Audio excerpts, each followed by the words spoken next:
Bonjour Sylvain. Bonjour Elise. Alors, l'objectif de notre échange, c'est qu'on partage ensemble sur votre activité en LCD et puis ce qu'on a pu faire ensemble. Alors, est-ce que vous pouvez nous raconter votre parcours en location courte durée? Oula, mon parcours, c'est un bien grand mot. Moi, j'ai commencé là-dedans juste en aidant mon père qui est vraiment pas très à l'aise en informatique et qui avait un appartement euh, par ici à Sainte-Marine, donc en Bretagne. Euh, alors ça m'intéressait d'un point de vue intellectuel, voilà, de comprendre un peu comment tout ça fonctionnait et comment on pouvait l'optimiser. Donc j'ai fait pas mal de recherches pour lui. On a mis en place un channel manager et puis voilà, on a essayé de développer les ventes. S'agissant juste d'un loisir finalement pour moi ou d'un bénévolat, je ne suis pas allé tout au bout de la démarche, on va dire, j'imagine, d'optimisation. Et malgré tout, ça m'a donné l'envie d'y aller sur ce type de projet. J'avais pour projet déjà d'investir dans l'immobilier, mais le mode d'exploitation de la location courte durée me convenait bien parce que, un, on a des locataires qui sont en général très sympathiques. Deux, on sait quand ils partent. Et ça fait deux éléments très rassurants pour un propriétaire. Donc, j'ai commencé à regarder un petit peu le marché. Puis finalement, un beau jour, je suis tombé sur une bonne opportunité. Et on vient là de lancer, après 1 an et demi de travaux, 5 appartements en location courte durée sur Sainte-Marine, donc en Finistère Sud. Donc maintenant, là, je commence tout juste l'exploitation. On a les premières réservations qui tombent. Bravo. Alors, qu'est-ce qui a fait que vous vous êtes intéressé au revenu management? Alors, en s'intéressant à la location courte durée, on essaye de creuser un petit peu. Alors, effectivement, il y a tous les petits conseils, astuces, des belles photos, des mises en scène, etc., des bons produits achetés au bon prix, des channel managers. Et encore là-dessus, il y a finalement des ressources, mais qui sont souvent assez light. Et on s'intéresse effectivement au prix, parce qu'on a un peu l'impression, enfin moi quand j'ai fait l'exercice pour mon père, je l'ai clairement fait, un, au doigt mouillé, et deux, avec les retours de mon père voilà, qui avait aussi sa vision des choses. Mais on n'avait pas d'approche scientifique. Or, moi, je suis à la base consultant en marketing web et toute action ou toute prise de décision est basée sur de la data. Et du coup, le revenu management, en ça, m'a beaucoup parlé. Euh, puis j'ai eu l'occasion aussi d'en parler avec des professionnels de l'hôtellerie qui m'ont un peu sensibilisé sur le sujet. Ah, donc vous étiez, ouais, vous avez été sensibilisé à ça, c'est intéressant. Oui, enfin, très, très légèrement, parce qu'en fait, c'est en évoquant moi le sujet auprès d'eux qu'ils m'en ont parlé.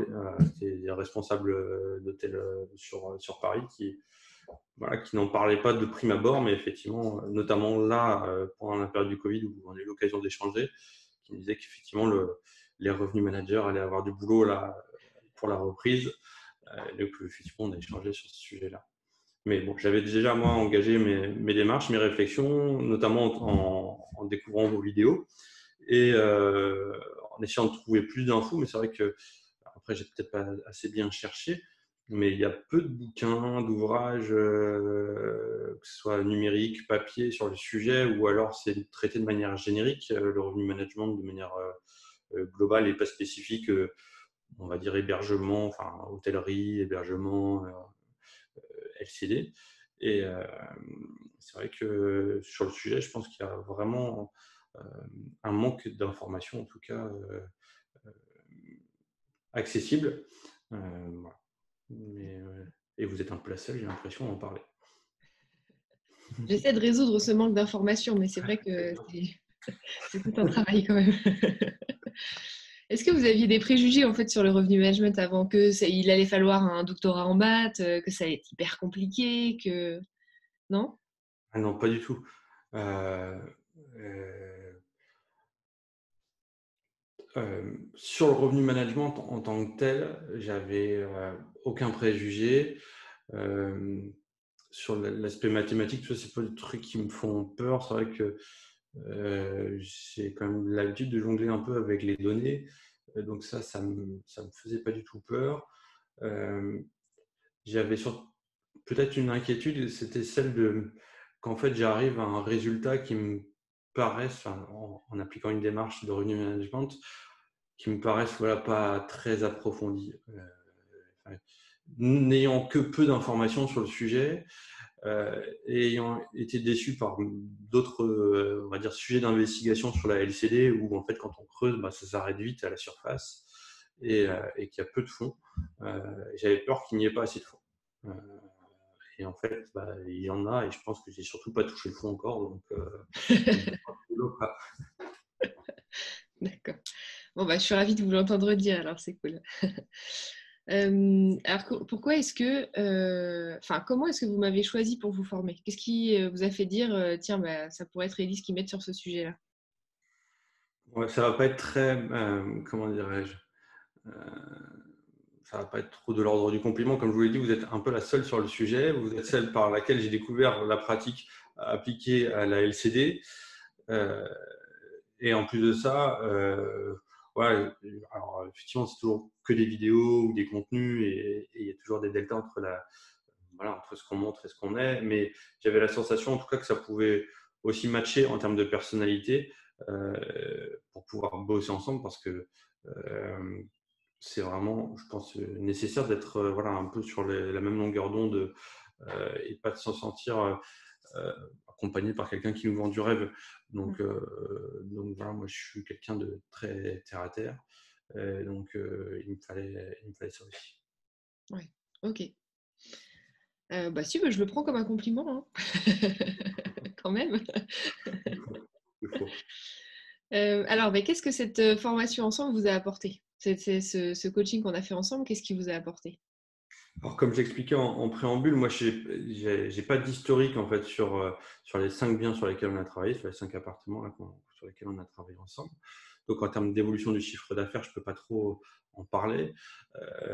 C'est dans la démarche d'accompagnement, je dirais que j'ai appris et développé, on va dire, une approche, une méthodologie pour définir des prix que je pourrais dupliquer à l'envie en fonction des projets. On est arrivé ensemble à une grille de prix vraiment, je pense, assez fine au regard de ce qu'on a pu voir de la concurrence où les variations de prix sont quand même assez limitées en quantité sur une année. Nous, on a quelque chose vraiment qui s'adapte bien à la demande. On a pu échanger ensemble sur de nombreux points qui me posaient question parce qu'effectivement, dans le cadre de la location courte durée de mon père, je n'avais pas forcément ce genre de questions parce que, un, ce n'était pas à moi, et deux, effectivement, l'exploitation était différente. Là, s'agissant de 5 appartements, forcément, on est obligé d'industrialiser un peu les choses, notamment faire appel à des prestataires pour bien évidemment le ménage, mais aussi le linge. Et du coup, comment on répercute les prix en fonction des taux d'occupation, enfin des occupations, des niveaux d'occupation des appartements. Ça, c'était des choses sur lesquelles je n'avais pas forcément de réponse précise et vous m'avez aidé à construire cette réponse. Et j'ai pu aussi, ce qui est certainement très tardif d'un point de vue comment dirais-je, financier, mais très plaisant quand même. J'ai pu confronter mes projections de chiffre d'affaires sur ce projet par rapport au Oui. vôtre. Et même si ça n'a aucune influence sur ma capacité à vendre le projet auprès de financeurs, banques, etc., ça a pu me dire qu'effectivement, j'étais, quand j'ai présenté mon projet, sérieux face aux prêteurs. Et sur le plan psychologique aussi, ça m'a apporté pas mal parce que voilà, ça donne un timing, ça donne des rendez-vous et du coup des phases de production. Euh, et l'autre aspect psychologique, qui est peut-être le plus important, c'est de se dire qu'on se lance avec les bons prix sur les bonnes périodes, qu'il y aura forcément des ajustements, mais que globalement, on est allé sur un travail où on se lance, on est OK, on sait bien comparer face à la concurrence, on sait qu'on va vendre à un prix à la fois qui correspond au niveau de qualité et du coup au niveau de service aussi, et on ne va pas générer forcément d'insatisfaction liée au prix. Donc là-dessus, sur le plan psychologique, c'était aussi un point très important pour moi. Ok. Donc, si vous deviez dire, je ne sais pas, 2 ou 3 résultats que ça vous a donné, vous diriez quoi? Déjà, donc, comme je disais, bon, je ne peux pas trop donner d'informations de chiffre d'affaires étant donné qu'il n'y avait pas d'historique et que je viens juste de mettre en location là. On est au moment où on tourne la vidéo, on est mardi. J'ai mis en ligne mes annonces vendredi à 20h. Voilà. Je ne peux pas trop donner d'informations de chiffre d'affaires. Pour l'instant, ça réserve. Il y a quelques 4-5 réservations par jour et on avance. C'est très bien. Donc, on pourra peut-être faire une prochaine vidéo pour des résultats chiffrés, mais les principaux résultats concrets, finalement, c'est une grille de prix fine, une assistance dans le paramétrage du channel manager aussi qui était vraiment, vraiment cool, vraiment utile. Et l'aspect vraiment accompagnement et structuration de la démarche et voilà, le côté psychologique, quoi. Donc, c'est effectivement pas très concret, peut-être moins concret que des chiffres, mais franchement, ça a beaucoup, beaucoup de valeur. Parce que là, effectivement, je me lance sereinement dans tout ça. Super, très bien. Alors, où est-ce qu'on peut vous suivre, Sylvain? Où est-ce qu'on peut, je ne sais pas, regarder vos biens, les réserver voilà. Ouais. Alors, bon, on est un peu en retard sur la mise en ligne du site. Ça va venir, je pense, courant de semaine prochaine. Donc, le site sera www.résidence-du-phare.com. Donc, ça va venir là, je pense, courant de semaine prochaine. Après, sur Booking, la résidence du phare, vous faites une recherche de location sur Combrite, Sainte-Marine, voilà, vous trouverez résidence du phare. Et sur Airbnb également, vous trouvez donc 5 annonces résidence du phare en recherchant sur Combrite, Sainte-Marine. Sachant qu'on développera probablement sur d'autres canaux après, mais pour l'instant, on en est là.